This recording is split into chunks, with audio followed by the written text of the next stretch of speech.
Going after that 13. No nightmares here. North of the border, Vic and company try to get wins before the break. Lead one at the break, and then Sabonis continues to improve at 19 and 16. Kyle Lowry, scary moment. Not the best guy to run into in a big body when you see here with Serge. Looking up, not able to really kind of see the contact. Left the game, did not return. 7-point lead, and then Ibaka said, hey, look, with obviously now a Charlie horse from Lowry, went to work at 22. You know what happened is he took him out of the game so he can get more shots. Yes. That's what big men do with us guard. Of course. Yeah, right. Just to make sure that they feed you and help you. In today's game, it is the opposite. What big man? Rondae Hollis-Jefferson inside. Siakam at only 15, light night. But big shot here over double digits. And then Van Vliet, you mentioned it, the confidence has never looked back since last year's playoff run. He had 20 and 7. He's done such a great job of being not only a role player, but he's become a really good starter that they can count on. He's solid, he pours, and he doesn't make many mistakes. As you said, though, look at the top of this leaderboard. The leading scorer on this night, it was about the power surge to that 13 on the winning streak for Ibaka. Surge 22 and 10 for you. You guys had a crazy comeback against them the other night. It was a 5-point game with 5 minutes to go. How did you close this one out tonight?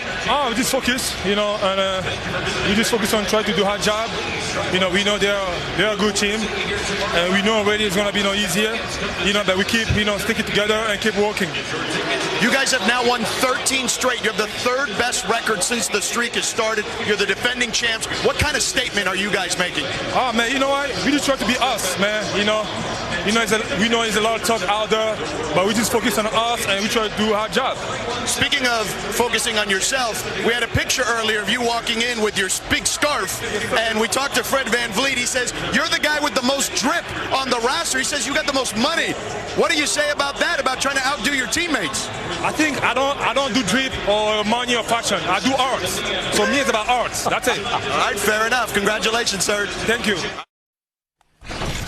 Some people load manage for a whole game. That's not how they used to do it back in the day when they stood on the lawn and say, we had two-a-days and Tetris instead of virtual reality. Smitty is in. And we were just talking about Toronto. And you and I have talked about this a lot. Now 13 in a row, the way they go into the break. We have talked about other stories and maybe forgotten a little bit. And that, to me, is a credit to them, right? We're accepting that, yes, we expect the consistency now out of this team. And I think Kyle Lowry, got to give him a lot of credit. I mean, stepped that back in a row, and also Kawhi came. But then when Kawhi leaves, he steps up, TD. I think you can't underestimate a guy that just has that willpower, wants to win, and a leader. And what I love is their player development. I got to go up there and see what they're doing. Their player development is phenomenal, and Nick Nurse has to get a lot of credit. And Case doesn't get, I don't think, enough credit for, 50 wins, coach of the year, all that. But we've talked about the rotations were the big question. Well, guess what? What's the biggest reason the advancement of Van Vliet and time, right? On the floor, opportunity to learn in fourth quarters where Van Vliet, TD 2 years ago, taking big shots, then advance next level. It's not jump right in and ask too much. They really have progressed the right way. Well, you're looking at two guys, like I say, is Davis is one of them, and then Van Vliet is another guy that were four-year college players. So those guys are coming in and they've seasoned, they played games, and they've been amongst some of the best players. They like to defend. They were well coached, and those guys can knock down shots from outside, and both guys are playmakers. And when you look at a really good team, you got to have some toughness, and that's what they have. They have a presence, they have an identity that it travels with them, and that's what makes them a good team. They don't beat themselves. That's what I like about it. And if you beat them, you got to go out there and just have one of those days.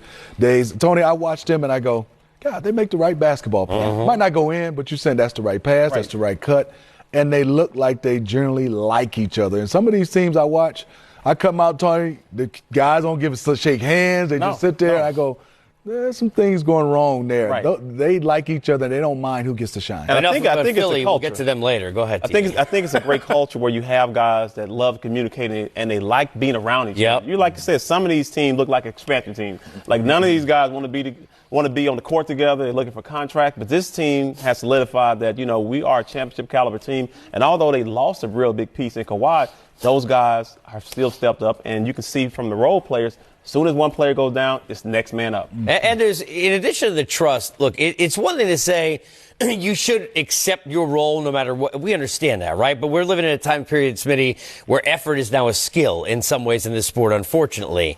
How much does what they're able to do collectively come down to that Kyle is able to say, hey, look, I don't mind if Fred plays with me, and there have been a lot of times where he's been in there instead of me in the fourth quarter, and then how that kind of trickles down from your leader on that team. Yeah, it is, and I think you watch Kyle, when he's off the court, he's up cheering just as hard when he's on the court, and that's what I love about it. And also, what I love about both those guards, you're playing two small guards, sometimes people can take advantage of it.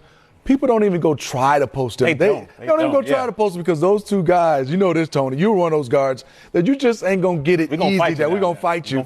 And they fight, and they make teams go away from having, say, a 6'6", two guard, 6'5", 6'7", a small forward that should be down there destroying both of them, and they don't. But you know what you see is in Kyle Lowry, a guy that doesn't have an ego. And when you're one of your best players, the cornerstone of your franchise, when he doesn't have an ego, no one else can come in and ask and demand for more than he can demand. And like I said, he is the leader of that team, and whenever he's not playing, he's still on the sideline cheering. Some superstars, if they're not playing, they don't want to see the other guys be successful. But with him, he wants to see this team win. And like I said, being a part of that franchise, he's been the leader from day one since he got there, and he's doing an exceptional job of leading that team. And you want buy-in, right? I mean, that's the whole thing. I mean, even with guys like LeBron, Frank's defense, why they buy in. I buy into this. I said this the other night. Look at the list of teams, right? You remember that's what's wrong with this picture? And in Philly, you can kind of say that about a number of things. But you've got, other than the Bucks, who may be still overachieving a little bit from what we thought. No, Brogdon, where they are. Raptors, better than we thought, right? The Heat, better than, always kind of there, maybe better than we thought. Pacers always seem to, with Nate, do the best you can. Nets, always in that category. There's one team in the whole list that's totally the other way, seemingly underachieving.